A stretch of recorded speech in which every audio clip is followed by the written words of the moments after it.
तत्सत ओम। आय हम से स्वास्थ्य संबंधी किछु चर्चा प्रश्न उत्तर से हम करब। पहिने तो हम एकटा मंगल पाठ करै छी। नमो देव्यै महादेव्यै शिवायै सततं नमः। नमः प्रकृत्यै भद्रायै नियता प्रदास्मतां। सर्वे भवन्तु सुखिनः सर्वे सन्तु निरामयाः सर्वे भद्राणि पश्यन्तु मा कश्चित् दुःखभाग् जनः। सब सुखी रहत किनको रोग नहीं रहन। एहन सभक कल्याण हम चाहै छी, केओ दुखी नहीं रहत। एहि तरहक हमर मनोभावना अछि। श्रोता बंधु के प्रति सेहो आ समस्त मानव समाजक लेल हमर ई कामना अछि जे सब आनंद से अपन समय बिताबथ। ई कहैत आइ हम से स्वास्थ्य संबंधी बात ई कहब जे हमसब जे भोजन करै छी तो भोजन तो सबके केनाइ आवश्यक छै। ई शरीर माध्यम खलु सर्व साधनम। ई शरीर जँ सुखी रहत, ई शरीर जँ निरोग रहत, ई शरीर जँ स्वस्थ रहत तखने सबटा काज हम अहाँ कऽ सकै छी। तैँ लऽ के आइ ओहि स्वास्थ्यक सम्बन्धमे विचार हम कऽ के प्रश्न छै जे भोजन केलाक बाद तुरंत पानि पीनाइ विषक समान किएक छै? एकर वैज्ञानिक कारणो कोनो छै तऽ स्पष्ट कयल जाय। एहि तरहके प्रश्न हमरा अपने घरे में से केओ हमर पोती बराबर प्रश्न करैत रहैए तऽ हमरा ओ केलक तऽ हम कहलिए जे ठीक छै, हम एकर जवाब तोरा से आइ से फेसबुक में हम दऽ देबौ। तऽ ई हमरा मोन भेल तऽ कहलिए ठीक छै। तऽ उत्तर हम ओकरा देलिए जे भोजन करक पश्चात शरीर में एक प्रकारक से गर्मीक अनुभव होइत अछि। एहन किएक?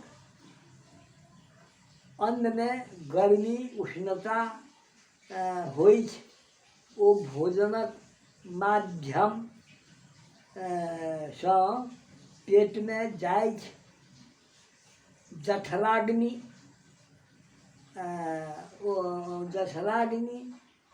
ओहि भोजन के पचेबाक काज में लागि जाइ छै तथा अन्नक गर्मी सँ उत्पन्न गैस अपना मार्ग सँ बाहर निकलैत अछि, जखन कि तुरंत जल पीला सँ से निकलऽ वाला गैस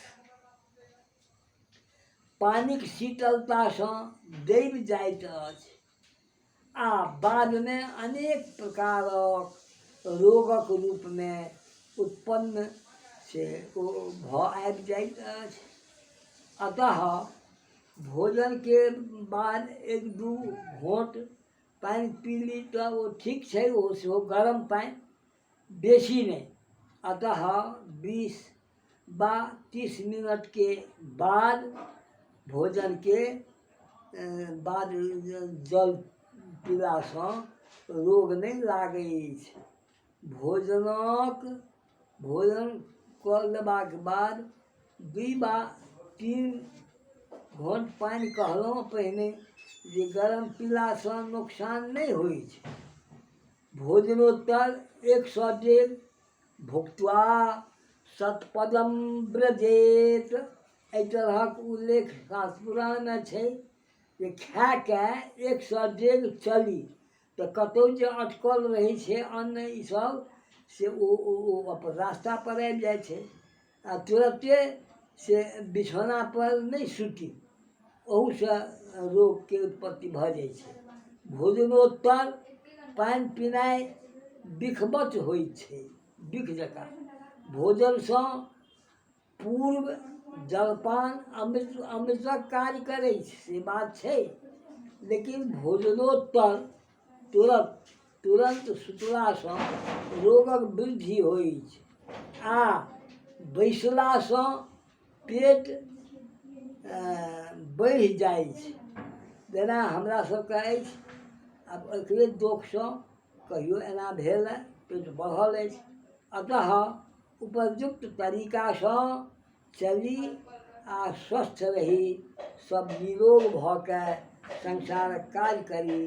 रोगी अवस्थामे सारा जीवनक उद्देश्ये नष्ट भऽ जाइ छै। तैँ लऽ कऽ से अवश्यमेव से कि ना से नीक रास्तासँ चली, नीक मार्गसँ चली, जाहिसँ स्वास्थ्य बनल रहै।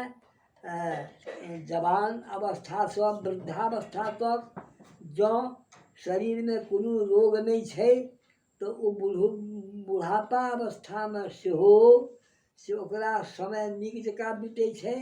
अन्यथा से जथाभावी कयलासँ दुख भोग करऽ पड़ै छै।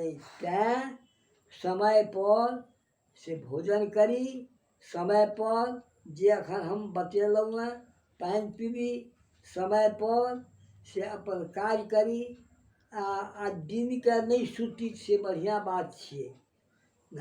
विवाह मास खूब ठाह कहिके वेद सबमे उल्लेख छै। तथापि कनेक गर्मीके समयमे किछु लोटपोट कए ली तऽ ई क्षम्य छै। तैँ से खा कऽ तुरते सुती नहि, एक सजग अवश्य चली। ई हमहूँ करब, आब आइसँ निश्चिते करब। आ एहिसँ पहिने कहियो कहियो करै छलियै तहन ठीक रहै छलै मोन। आइ काल्हि वृद्धावस्था जे छै से परेशान कयने छै, तैँ लए कऽ आब हमरा से कखनो गैसे बढ़ि जाइए, इएह सब कारण लऽ कऽ बुझा पड़ैए। तैँ सबके सावधान भऽ जेबाक चाही। जवान रहै छै तऽ लोकके से बहुत दबि जाइ छै, लेकिन केहनो जवानके से खराब रास्तासँ चललासँ, से कंटकमय रास्तासँ चललासँ से काँट तऽ गड़बे करतै। तैँ से काट नहि गड़य आ नीक रास्तासँ चली, ओ नीक बात। एतेक कहैत हम एहि विषयक अंत तक आबि गेलहुँ अछि आ आब हम से इतिश्री सेहो करब, जाहिसँ से कि ना से हमर ई कार्यक्रम एखुनका समापन भऽ जायत।